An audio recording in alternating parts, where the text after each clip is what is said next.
nombre es Patricio Espejo, soy geólogo, investigador de distintos temas históricos, patrimoniales, digamos, del norte de Chile.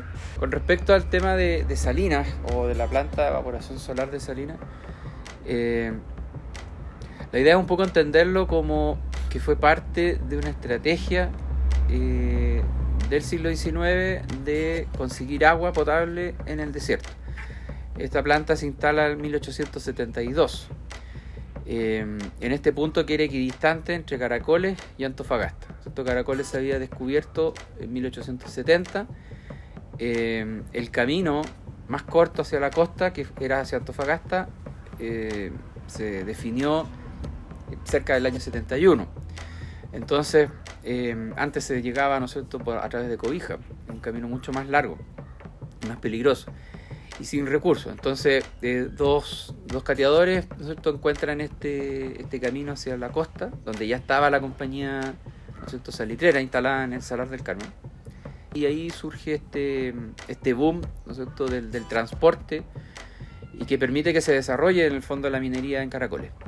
Esto se llena de actividad, se establecen en rutas de carreta y se necesitaba agua, en el fondo. Y se encuentra en Salinas. A través de pozos, ¿no es cierto?, agua subterránea, no a mucha profundidad, y se instala una serie de empresas.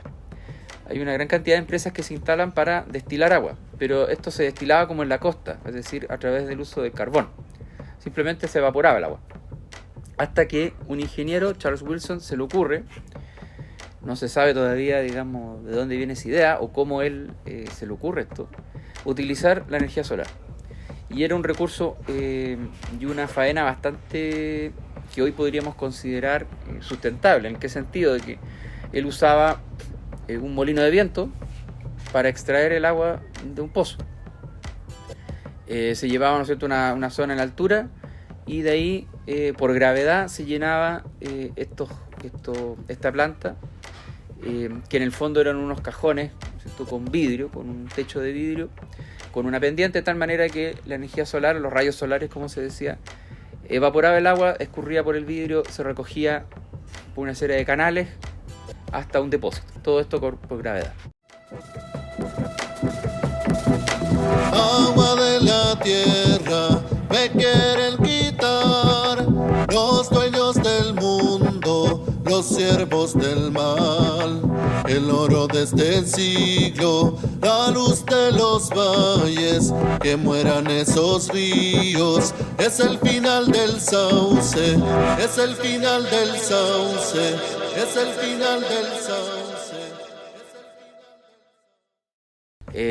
Por tanto era muy barato, mucho más barato que el carbón.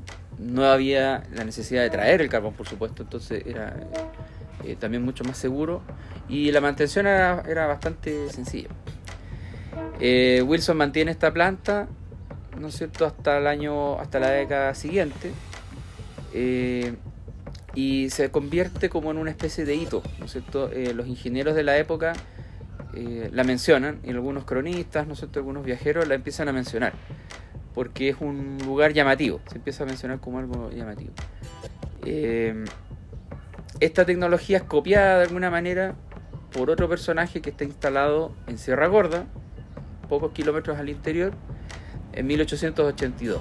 Sabemos que en esa fecha, en el verano del 82, se construye otra planta muy similar, por parte de Juan Manuel de Oliveira, un portugués minero que tiene el monopolio del agua en ese lugar, en esas minas. Y esto se mantiene por 10 años más.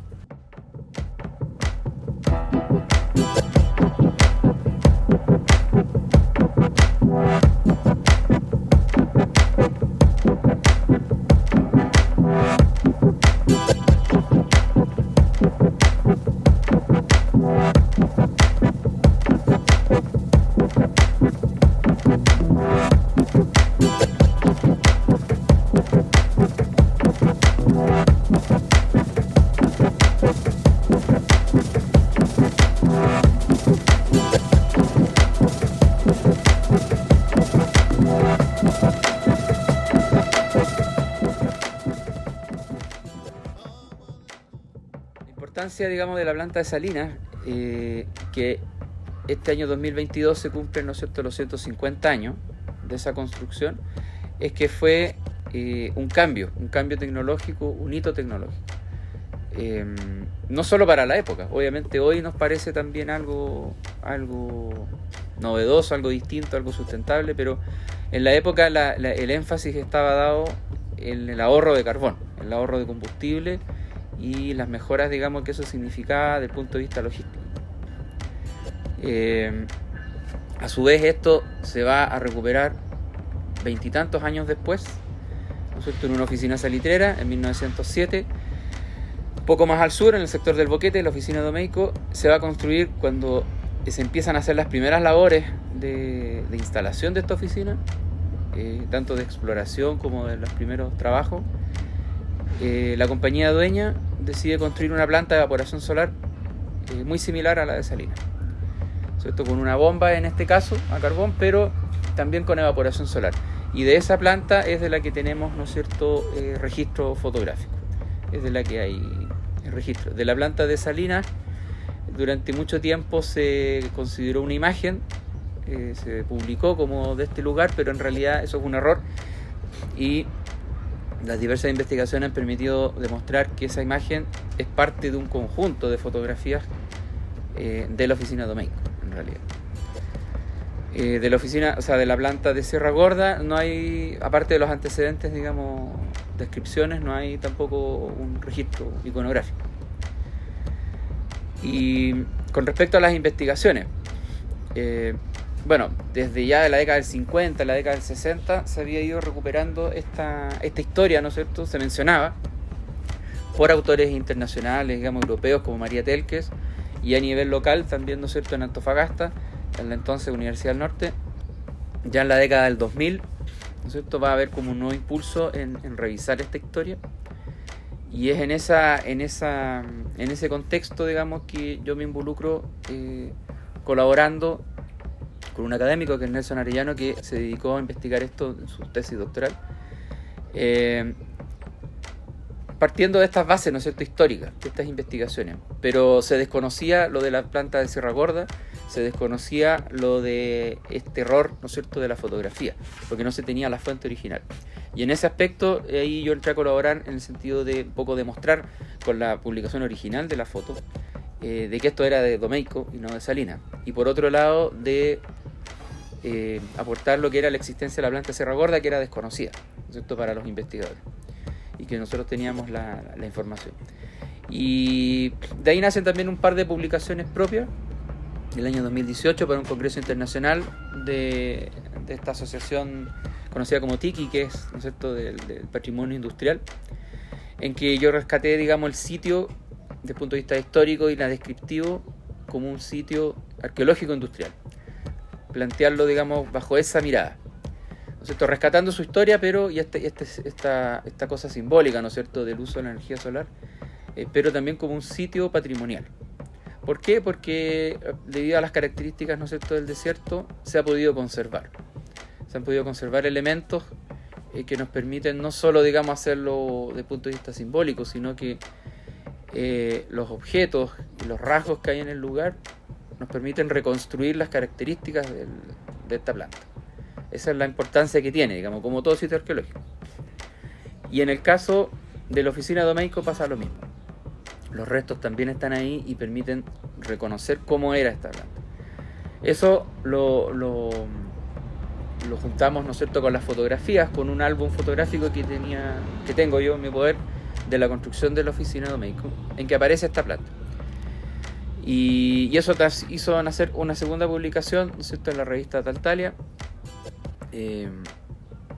¿no es cierto?, en que del último número de este año, en que exponemos, digamos, de alguna manera como el estado del arte de la investigación sobre este tema, tanto de Salinas, Sierra Gorda, como de la propia oficina Domeyko, y este álbum fotográfico inédito hasta ese minuto, que era del ingeniero Kurt Horn, un ingeniero alemán que trabajó en la oficina Domeyko, contratado en Alemania por la compañía El Boquete, y él registra, ¿no es cierto?, la construcción, y le llama la atención, por supuesto, esta planta solar, y conservó algunas de estas fotografías, ¿sí? Y eso ha permitido de alguna manera ir como perfilando este tema, ¿no es cierto? Se dice que hubo quizás una o dos más en el desierto, cosa que es muy posible porque era una tecnología conocida. Era algo que dentro del mundo de la ingeniería, el mundo de la minería, era sabido, era conocido. Era una tecnología que, si bien se usó poco, no desapareció. Si pensamos que nace el 72, se copia el 82, paraliza el 92 debido a la construcción de la aducción de agua desde la cordillera hacia Antofagasta, por motivos económicos, porque era un tema de costos simplemente. Y el año 1907 se vuelve a retomar en Domeico y funciona un par de años, hasta que se reemplaza nuevamente con una planta a carbón, por un tema también de costos y de volumen de agua, y quizás de alguna manera también por un tema de formación. Hay una especulación ahí, ¿no es cierto?, en el sentido de que se considera algo más moderno el uso de los combustibles, versus esta tecnología que era un poco lenta, digamos, de alguna forma. Y hoy tenemos una mirada contraria, al revés. Nos parece, ¿no es cierto?, más evolucionada usar la energía solar versus, ¿no es cierto?, otras alternativas técnicas. Pero en la época es importante considerar que no había una lectura ambiental, llamémoslo así, sino que era de ahorro. Siempre la conveniencia de este método era considerada desde el punto de vista económico, el ahorro de carbón, el ahorro del transporte, la mantención, que era más simple, ¿no es cierto?, que una máquina a vapor. Hoy, aparte de eso, ¿no es cierto?, agregamos esta dimensión de sustentabilidad, ¿no es cierto? Pero se da, ¿no es cierto?, está curioso. En la época, lo que fue la aducción de agua era visto, ¿no es cierto?, claro, como un gran triunfo tecnológico, porque no era una obra menor, ¿no es cierto?, transportar durante cientos de kilómetros agua. Y era algo permanente, era un volumen constante de agua, mucho más barato, ¿no es cierto?, algo extractivo, sí. Y versus esta otra alternativa, que era sacar agua de pozo, que obviamente tampoco era algo permanente, era menor el volumen, etcétera. Y se vio eso como un avance, era como un avance tecnológico. Y hoy lo vemos al revés, de alguna manera. O sea, nos parece más evolucionado utilizar el agua, ¿no es cierto?, de otras fuentes y evaporarla mediante el uso solar, que es simplemente ir a extraerla a la cordillera. Pero son variaciones, ¿no es cierto?, que se dan dando por distintos aspectos, digamos, como en la historia de la tecnología.